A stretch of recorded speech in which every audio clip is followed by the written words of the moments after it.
It's really where everything begins in the Lower Cape Fear. It's the first permanent settlement, international port. Literally, probably only 10% of what's here has been fully excavated or even partially excavated. There's still a lot to learn. The amount of information that's still in the ground and the features that are still extant in the river that we are rapidly losing. The erosion is a curse, but it's also been a blessing, because if it wasn't for this erosion, we would not know what we know about William Dry's Wharf, Roger Moore's wharfs, and the other wharfs.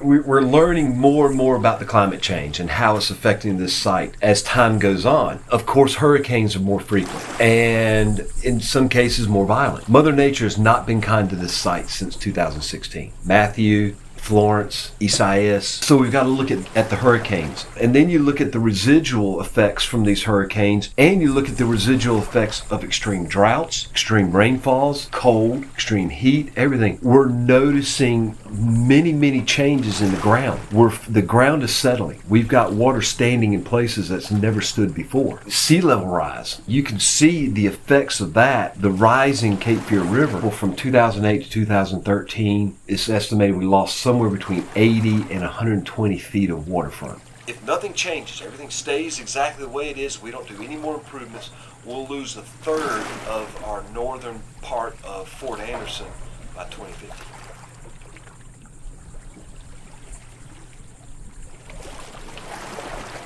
In 2011, we started investigating what can be done.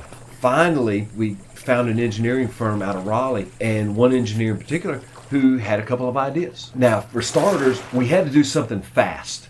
So we had some marine mattresses installed, and we had some riprap installed where on a bluff section that was really eroded. And they did what they were designed to do. They bought us time. Then the engineer came up with the idea of this new reef maker system. And the reef maker system's great. Environmentally, it leaves almost zero footprint. This is the way to go for what we're dealing with.